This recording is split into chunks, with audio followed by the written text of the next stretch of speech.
নমস্কার বন্ধুরা, আজকে আমি আরেকটি নতুন রেসিপি নিয়ে আপনাদের সামনে হাজির হয়েছি। আশা করি সকলেই ভালো আছেন। আমি এখন রেসিপিটি শুরু করব। পাকা আম দিয়ে কী করে আমসত্ত্ব বানানো যায়। এখানে আমি আম নিয়েছি, আমগুলো পরিষ্কার করে ধুয়ে নিয়েছি। এখন আমি আমগুলো খোসাটা ছাড়িয়ে নেব।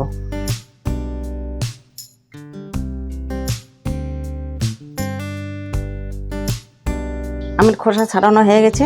আমি এখন এটাকে সাহায্যে আমের রসটাকে ছাঁকনির সাহায্যে এটা আমটার রস বের করে নেব।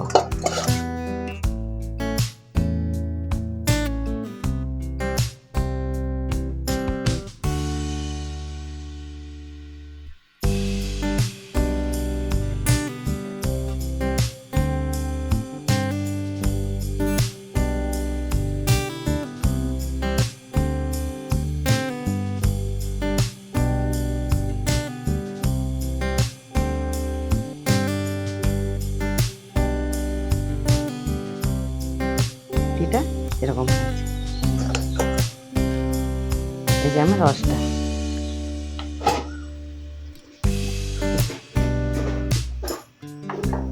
আমি রস বের করে ছেঁকে নেওয়া হয়ে গেছে। এখন এটাকে আমি আমটাকে জাল দিয়ে আটিয়ে নেব।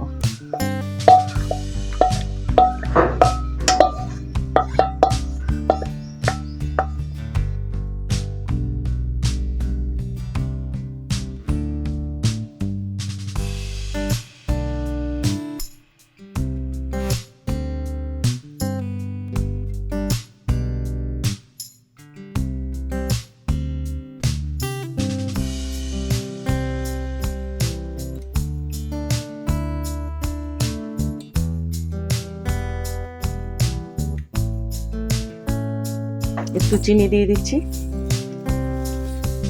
তাহলে আর টক লাগবে না।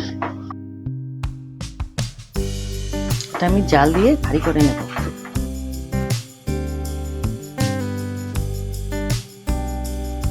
অনবরত নাড়তে লাগবে। অনবরত নাড়তে না থাকলে পরে কড়াইয়ের নিচে লেগে যাবে, তখন ভালো হবে না।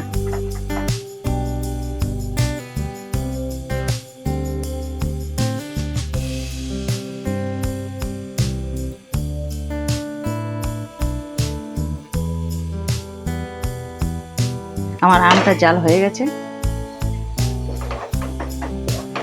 এখন আমি এটাকে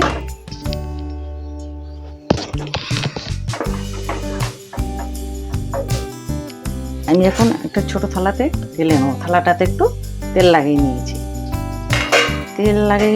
এই জন্যই থালার নিচে যেন তোলবার সময় লেগে না যায়। আপনারা এভাবে বাড়িতে আমসত্ত্ব বানিয়ে খাবেন।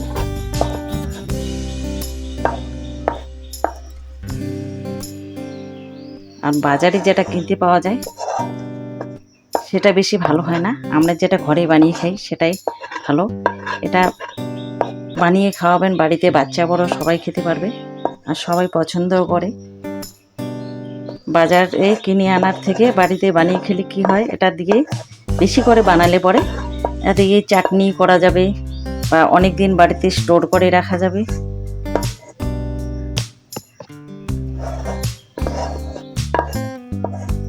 কড়াইতে জাল করে নেওয়ার একটাই উদ্দেশ্য, কারণ আমটা খুব সহজে রোদ্রে পড়ে খুব তাড়াতাড়ি শুকিয়ে যায়। কারণ এই সিজনটা বর্ষার দিন, তো রোদ্রে শুকাতে সময় লাগে। ওই জন্য ওইভাবে জাল করে নিলে খুব তাড়াতাড়ি শুকিয়ে যায়।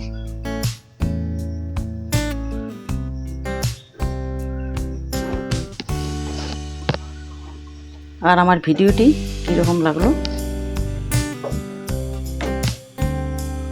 কমেন্ট বক্সে কমেন্ট করে জানাবেন। এটা কিন্তু আমাকে এখন রোদ্রে দিতে হবে।